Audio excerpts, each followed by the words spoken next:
அனைவருக்கும் மகிழ்வான வணக்கங்கள். நீங்கள் ஆவலுடன் எதிர்பார்க்கும் கொங்குநாடு மெட்ரிக் நியூஸ் எக்ஸ்பிரஸின் இந்த வார சிறப்பு பார்வை. செய்தி வாசிப்பாளர் சாதனா. கற்றேன் கல்வியை, பெற்றேன் அறிவை, எழுதினேன் தேர்வை, வென்றேன் மதிப்பெண்ணை, மகிழ்ந்தேன் பாராட்டால். முழு முயற்சியுடன் அயராது படித்தால் கண்டிப்பாக வெற்றி கிடைக்கும். இவ்வெற்றியானது நாம் அடுத்த கட்டத்திற்கு முன்னேறுவதற்கும் எதிர்காலத்தை எளிமையாக கடப்பதற்கும் அவசியமான ஒன்றாகும். 16-12-24 திங்கட்கிழமையிலிருந்து கேஜி முதல் 8ஆம் வகுப்பு வரை 2ஆம் பருவ தேர்வு நடைபெற உள்ளது. டிசம்பர் 21 வரை இத்தேர்வு நடைபெறும் என்பதை மகிழ்வுடன் தெரிவித்துக் கொள்கிறோம்.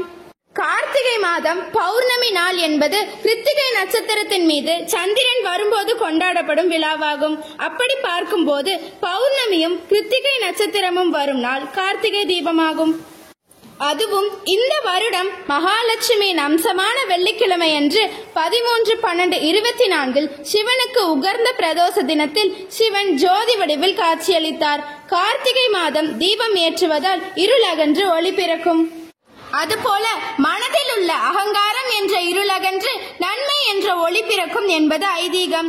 இதுபோல எம் கொங்குநாடு பள்ளி மற்றும் விடுதியிலும் கோலம் போட்டு தீபம் ஏற்றி அனைவரும் மகிழ்வோடு கொண்டாடினர். இத்தீபங்களானது எம் பள்ளியில் ஒளியில் ஆழ்த்தியது என்றால் மிகையாகாது.